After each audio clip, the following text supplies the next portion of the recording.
আসসালামু আলাইকুম। কেমন আছেন আপনারা সবাই? আলহামদুলিল্লাহ আমি ভালো আছি। আমি চলে আসলাম আজকে একটা ভিডিও নিয়ে। আজকে আমি রান্না করব ইলিশ মাছ, ছোট ছোট করে কেটে নিয়েছি, ওটাতে বাঁধাকপি ভাজি করব আর ডিম দিয়ে আলু দিয়ে ঝোল করব। তো রান্নার জন্য আমি দুই চুলায় দুইটা করে বসে দিয়েছি এবং তেলও দিয়ে দিয়েছি।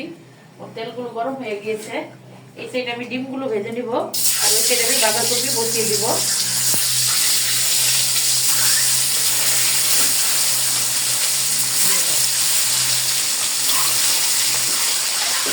এই সাইডে আমি ডিমগুলো ভেজে নিতেছি আর বাঁধাকপির জন্য এই সাইডে আমি পেঁয়াজ কুচি আর কাঁচামরিচ ফালি দিয়ে দিতেছি।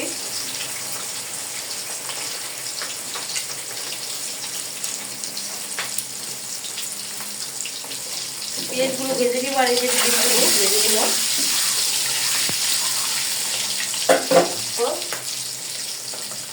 লবণ আগে ইলিশ মাছগুলো কষিয়ে তারপর আমি বাঁধাকপিগুলো দিয়ে দিব।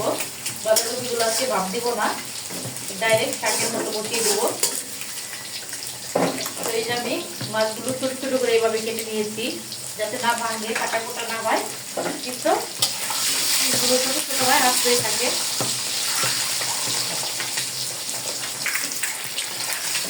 আমার ডিমগুলো ভাজা হয়ে গিয়েছে, ডিমগুলো আমি তুলে নিব। ডিমটা বসানোর জন্য আমি এখানে কাঁচামরিচ ফালি এবং পেঁয়াজ কুচি দিয়ে দিলাম। এটাকে আমি একটু ভালো করে ভেজে নিব।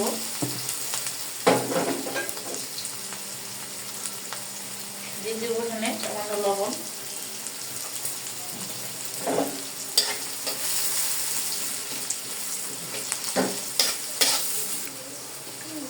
দিয়ে দিব এখন দুইটাতে আমি আদা রসুনের পেস্ট।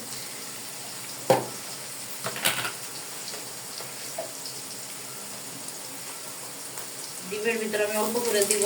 ওর পাশে ইলিশ মাছ দিয়ে ভাজি করবো, ওটা তো আমি অল্প করে দিব, আর দেবো না।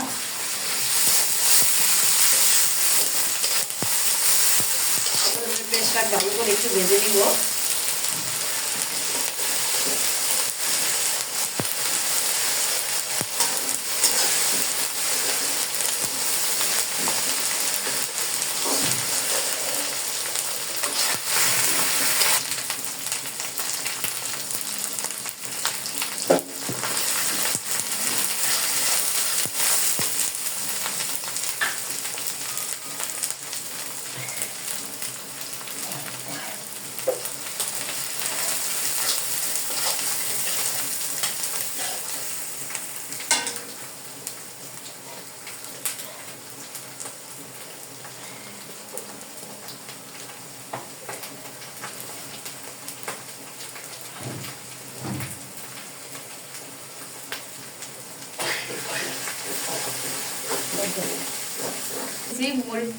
মরিচের গুঁড়ো এবং হলুদের গুঁড়ো আমি একটু বসিয়ে দেব।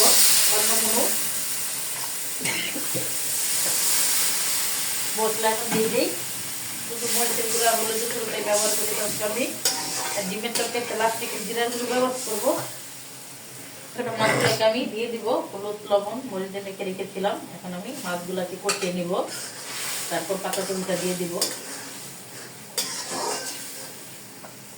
খায় কিন্তু ডিমের চেয়ে আমার মনে হয় এভাবে অল্প একটু মাছ দিয়ে রান্না করলেও এটা ভালো লাগে, বেশি টেস্টটা বেড়ে যায়।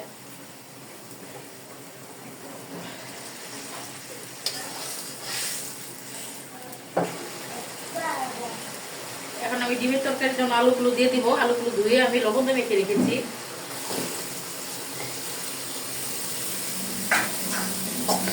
আলুগুলো ভালো করে কষিয়ে নিব। সেটা আমার মাছটা কষিয়ে নিয়েছি, তারপরে বাঁধাকপিটি মাছের ভিতরে দিয়ে দিব।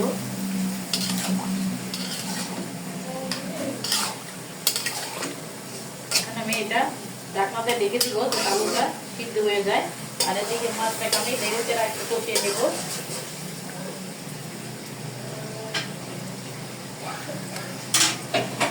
ঢাকনাটা ঢেকে দিলাম।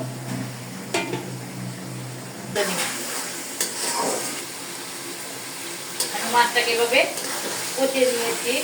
এখন আমি বাঁধাকপিগুলো দিয়ে দিব। বাঁধাকপিগুলো কুচিয়ে ধুয়ে আমি পানি একটা চাকরি সাহায্যে জল দিয়ে রেখেছিলাম। এখন আমি বাঁধাকপিগুলো দিয়ে দিব।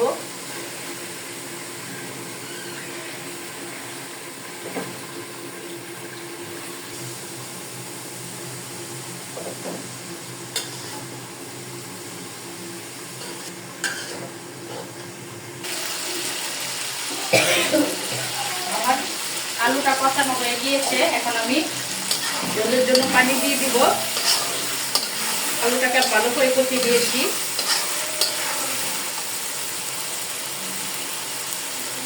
এখন দিয়ে দেবো পানি ঝোলের জন্য। পানি দিয়ে দিলাম।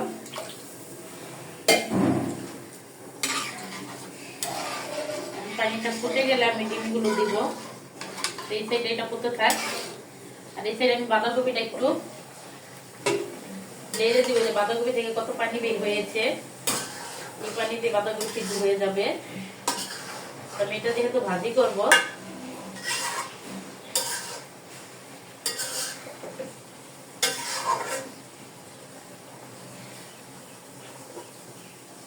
হতে থাক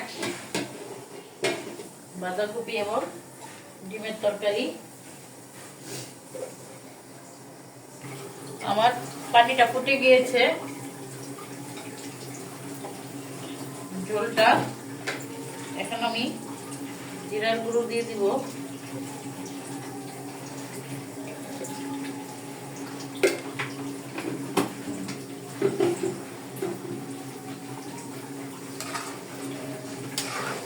জিরার গুঁড়োটা দিয়ে দিলাম। এখন আমি ডিমগুলো ছেড়ে দিব।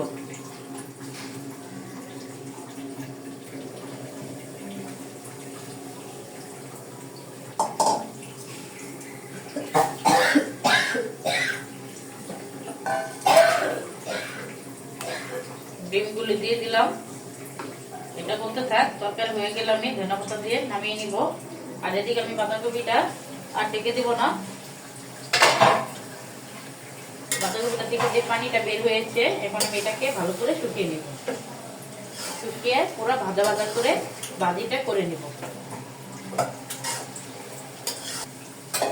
দুটা তরকারি আমার একসঙ্গে হয়ে গেল।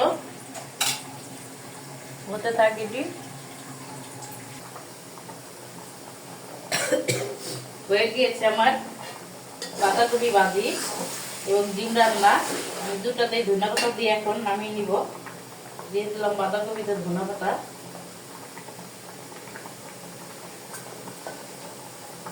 ডিমের ভিতরে দিয়ে দিলাম।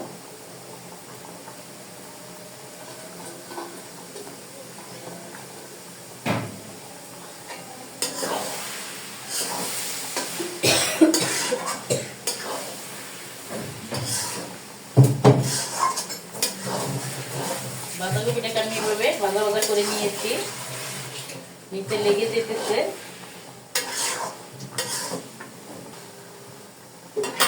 আর এদিকে ডিমটা হয়ে গিয়েছে। এখন আমি চুলাটা বন্ধ করে নামিয়ে নিব।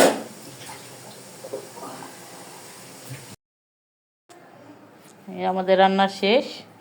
আমি ডিমটাকে আলু দিয়ে ঝোল করে নিয়েছি, আর ছোট একটা ইলিশ মাছ দিয়ে পাতাকপিটা ভাজি করে নিয়েছি। সাদা ভাত। তো বাচ্চারা স্কুল থেকে চলে এসেছে, এখন বাচ্চাদের খেতে দিয়ে দিব। তার যেমন লাগলো আমাদের ভিডিওটি, যদি ভালো লেগে থাকে আমাদের চ্যানেলটি সাবস্ক্রাইব করে আমাদের পাশে থাকবেন। আল্লাহ হাফেজ।